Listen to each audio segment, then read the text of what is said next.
Like, it's kind of also a book where you're just like, I don't know what's going on for like most of it, you know? Like, if you want to read a book where you're just like, I'm on vibes alone, okay? That's how I felt the entire time I was reading this book. Like, he's the saddest, like, he's blubbering on the floor because Daphne won't marry him. I read every single warning sign and I said, I can handle it. I could not handle it. Okay. Hi everybody and welcome in. I I have feelings. I have feelings about the things that I read this month. Not that many of them, honestly. I think I only maybe finished 3. I have feelings though. I have 2 I didn't finish.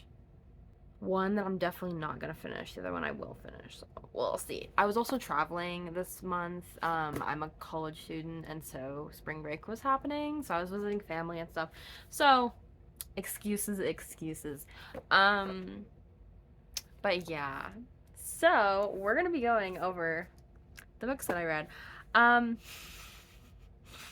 I have to talk about this first. This is um, Tender is the Flesh by Agustina Bazterrica. I'm so sorry. I'm so bad at names.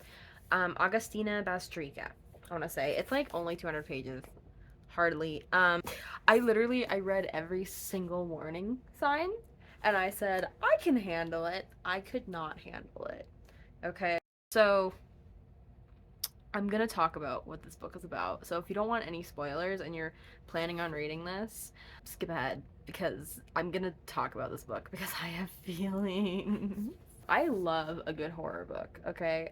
I like the weird stuff more than like a Stephen King. I really like Annihilation by Vandermeer, stuff like that. And so when I heard about this book, I was like, that feels right up my alley. With like creepy stuff and gross stuff. And like, I love a good zombie book, Love a good zombie book. So I was like, this is right up my alley because, because this book is about legal cannibalism. Legal cannibalism. And as such, our main character works at a meat processing facility for humans. They don't call them that, but that's what they are. For meat. For human meat. And we get to graphically watch people die. This author is so good at what she does. It's a little horrifying, not gonna lie. But yeah, we follow our main character. He is a meat processing plant guy. He works with the people who run breeding camps. Again, this is all stuff, things like breeding people to then use them in some way, is already exists. This was not made up. This is something that humans are very willing and have done before. Same with like human consumption. It's like one of those books that I feel like people are gonna make college students read. You know how like if you were in American high school or you had to read 1984 and you had to read Fahrenheit 451 or Brave New World, possibly. That one I didn't have to read, but we ended up reading it anyway. That's what I feel like this book totally could end up being for college students. It's too graphic for high school students, or it's definitely adult content. Like every single warning I could give you, there's SA. I mean, obviously there's like cannibalism and murder and blood and yeah. So, but it's really good. It'll just mess you up for like I bought this and I read the whole thing in the same day because it's only 200 pages and yeah. Mm. So this guy, his wife has divorced him, or she's like, so their son died. They had an infant and he died from SIDS, and basically like they're both grieving, and she went to go live with her mother because she was just grieving so bad. And so he's living on his own. He's on his own completely. And while he's working at this meatpacking industry. So he's also grieving. Meanwhile, we also get to see everything that happens to a cow in a meat processing factory. That's what they describe as happening, scene by scene. It's enough to make me go vegetarian. I'm not, but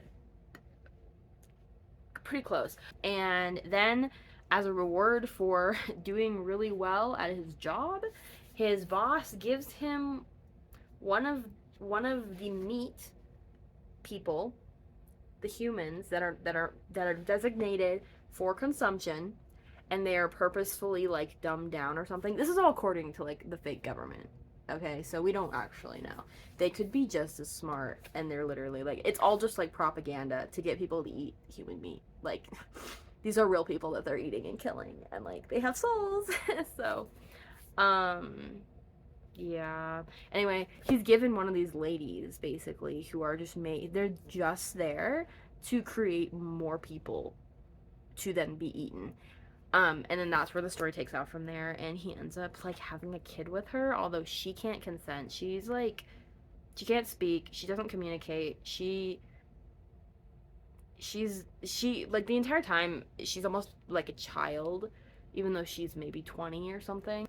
It's just like, it's very much like, obviously it's not consensual, and it gets so gross. I read it until like 2 in the morning, and then I just couldn't sleep because I was just like, what did I get myself into? However, I do think it's really good. Like, as horrified as I am, that's more my problem than the book's problem, although like it's a gross book, but like I understand the point, you know, because it's very like people, I feel like, have been taking it two ways. Either it's like, this is why we all need to be vegetarian, or alternatively, this is what capitalism does to people. This is what the overconsumption of humans for different purposes is. It's just very literal in that they're eating people, but like they're talking about reality, society, and how like the machine of industry and capitalism and will like eat you up, kind of. This happens with marginalized people too, like a lot, in different areas, across cultures, across history, for like years, everywhere. So like, I don't know, it definitely like explores like the horrors of humanity and like what we're really capable of, to what extent we'll go for certain things if we believe certain things, how far maybe government propaganda can take us. It's just like, it's really good, and it's only 200 pages. It's very succinct, I think. So I would read it, but only if you have a strong stomach. And that's Tender as the Flesh by Agustina Bazterrica. Also, this was translated to English from Spanish. So, Argentinian author here. So after that, I read We Spread by Ian Reid. My library had it. I've been on hold for this book for a month and a half. And another weird horror, body horror book. Definitely something I read a lot of. But body horror book. I'll put it up on the screen. Yeah, he wrote I'm Thinking of Ending Things, which I think is more popular than We Spread. Definitely, I really like this book. Same thing as Tender as the Flesh, just kind of gross. Not as gross. It's more metaphorical grossness, I think. It just kind of like explores like the kind of fear that happens when you realize you're aging. And like, I'm 20, okay? Like, I don't know anything about aging. You can kind of put yourself in someone's shoes of like, or like, just like, you'll be there eventually unless you die first. Like, hopefully not, but you know. Because like, the main character is this woman. She's older. I don't remember if it says how old she is, but she's like maybe in her 70s or 80s, I want to say. Her partner, this like renowned artist, he's passed away, and she's just in their in their in their apartment alone, essentially. And she starts hearing voices through the walls, but there's no one living over there. Thinks there's someone in her room, and she ends up falling, hitting her head, and passing out. That's when the landlord, who's like their friend, Mike, shows up and says, your husband signed an agreement. He wants you to go to this home. They're going to take really good care of you. You guys pick this together. We're going to go there. She has no control in this matter. And like, that's something that I think a lot of us are familiar with, of just like an older relative who maybe can't take care of themselves fully, or there's just something where they can't be alone anymore, and you don't want to like take away their human autonomy, but you also are worried about them. And so it explores as she's living in this home, and like as time passes, like whether there's something actually horrifying going on or not. Anyway, so I'm gonna talk about the book. So skip ahead. I'll put the timestamp up. Basically, she goes through this home. It turns out there's only like 3 other people living there who are also patients there, and then there's this lady, and then one nurse. They have one nurse taking care of the 4 of them, which I think works out. And basically, as this lady is living there, she's like she loses track of time, and they're like, you've been here for years, and she's like, I've been here for 4 days, what are you talking about? And like she feels better because she's eating meals more frequently and having socialization and stuff, so she's feeling better, but then she starts feeling worse. And then she kind of has this little romance with this other guy who lives there, which is really cute, I think. And it just kind of like fosters this human connection of like, that's what they need, what she needed was human connection. And so at first she's like, wow, this is heaven, I think. Did I die already? Because like I'm in heaven. But then as the book goes on, things just get weirder. She starts to paint again. She was a painter, but she had stopped, and so she starts to paint again. And so she's painting the guy she likes, when she notices that he has like a growth, like a fungus in his skin. And she like goes to look at it, and he like flinches, and then the nurse shows up and is like, what are you doing? Don't do that. And then like takes him away. And then she doesn't get to check again. And so basically there's like this idea of like everyone's starting to become more and more and more and more and more connected throughout the book. And like, and the lady who's taking care of them is like seeking to not die. Basically, she's seeking immortality through them by making them all dependent so that they can keep living, like almost like they're interdependent on each other basically to keep them living, which I think is really interesting. And like the lady, she has nightmares, or her name's Penny. So Penny has nightmares about like becoming a younger person, but like not in a good way. And so it just kind of explores like the joys and horrors of aging. And I don't know, like it's kind of also a book where you're just like, I don't know what's going on for like most of it, you know? Like if you want to read a book where you're just like, I'm on vibes alone, okay? That's how I felt the entire time I was reading this book. Like I am simply vibing, and that's okay. But it's really good. Again, a little bit of body horror, not nearly as much as Tender as the Flesh, but definitely like a little creepy. Did not sleep well the next night, but like I like have fun with that. So, and then in the end she does die, so like spoilers. But it's just, I don't know, I just think it was like really sweet. And like just the idea of like how much interdependence do we need, when are we ready to pass, is living forever what we want, or is the brevity of life as we know it on this earth, you know, life on this earth, like is that part of the beauty there? Or like also with like how evil humanity can be, like do we want to keep living with evil humanity, or would we rather just pass away when it's our time? And so I don't know, it was really interesting. I definitely felt like both really unsettled and comforted. I don't know. Anyway, highly recommend, 10 out of 10. Would read again, but maybe give me like a year to process it first, you know? But I could definitely read it again, because they do not reveal whether it's her just kind of degrading, or if it's actually something going on with the house. Like, because it's all her perspective. It's an unreliable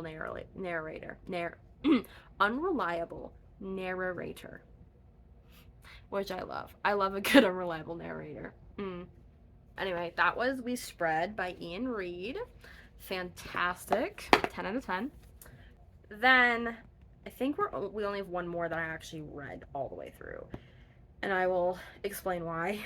Sometimes I just need like a fluff book, because I'll get into these reading slumps and I just don't want to read anything, and I just basically need to eat cotton candy for my brain, because these other books are just blah, a lot. So we all know Bridgerton, right? I read the first Bridgerton book. I have the fun cover of the new people. Who I have feelings about the TV show, okay? I have very intense feelings about some of the choices that were made, and hence why I decided to read the books, because I was curious to see how much was added and how much was original. Unfortunately, some of the choices that were made at the end of the first season are also in The Duke and I, a Bridgerton love story. So, just so you're forewarned. I don't know, there's not much to say about it. It's a romance book.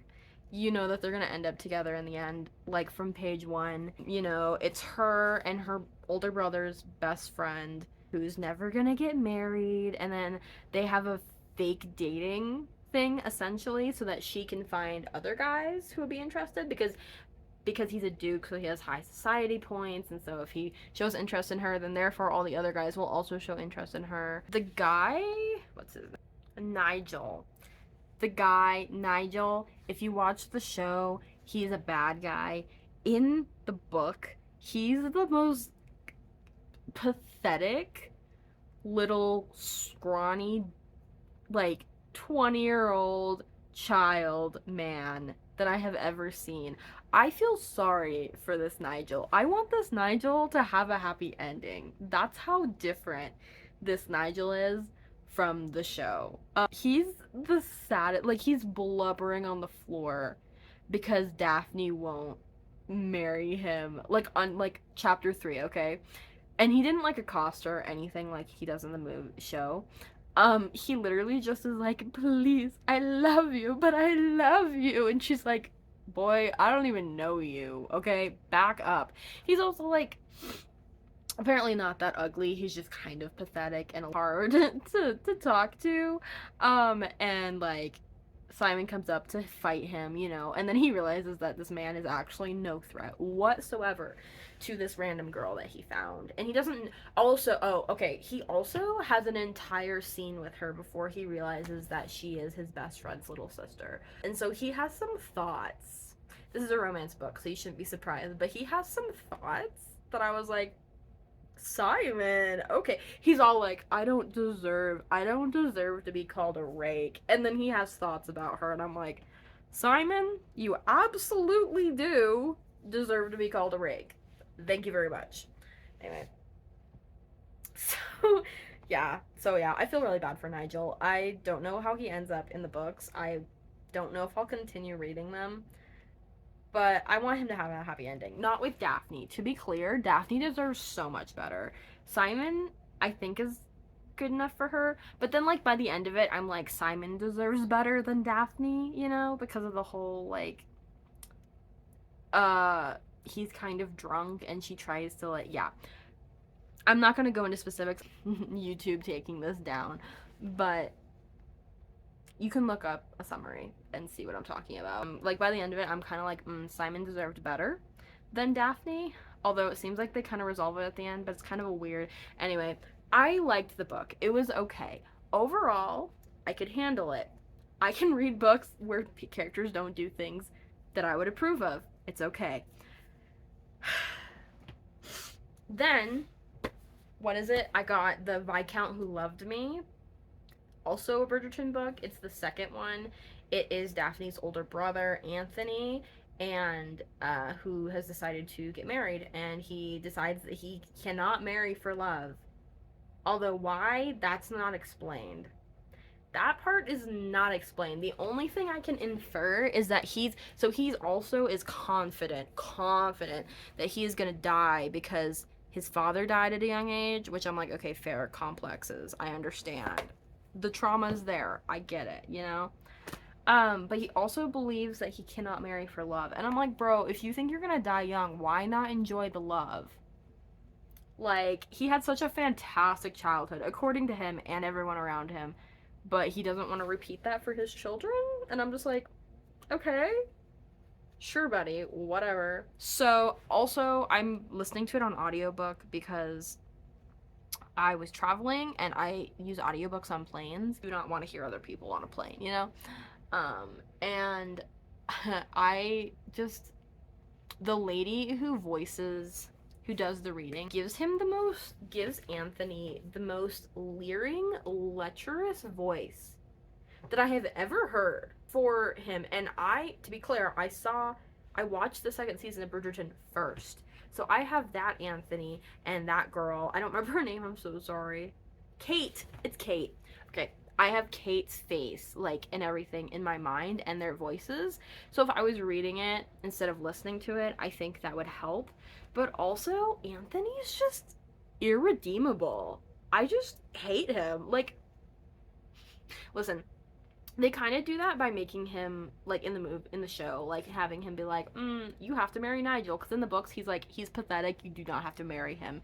And like the girl's like, sweet. But in the show he's like, you have to marry him. And so like you can kind of hate him in the first season, you know. But in this book he's just like kind of irredeemable and awful, and he's a rake, but like an actual rake. And like it kind of has the vibes of like, well, this is how all the men are, so he's just the best of the lot, okay? He's the best that you picked, okay? Like, buddy, I would stay single if he was my only option, okay? That's all I have to say. I would stay single. I would die instead of marrying him. To be fair, that's how Kate feels right now in the middle of the book that I'm in. I'm 50% through, and they still hate each other. Like, there's not even an inkling. Like, he's like, I don't like you, but I respect you in a weird way because you're a woman and I hate women. Like, that's the whole vibe. He's like, I only like women if they'll sleep with me. Otherwise, I hate you. And also, I refuse to fall in love with anyone, but I'm emotionally attached to this opera singer. And I'm also gonna lock Kate in my office and threaten her. And, like, apparently he's gonna apologize at the point where I'm at in the book. I haven't finished it. I know how it's gonna end. I know it's gonna end up with them together. I already know that they get forced to get married because of the bee sting thing. Like, I know, okay? I know it's different than the movie. And, like, I was really hoping to like the book more. Because I don't like in the show how they wait until literally his wedding day. Like, he was gonna marry that girl regardless. It's only because her little sister was like, oh, you're not in love with me, and ditched. That's the only, like, I'm so mad about that. But I just can't finish the book. I just can't do it. I'm gonna return it to my library. There's just no way I'm gonna finish it. It's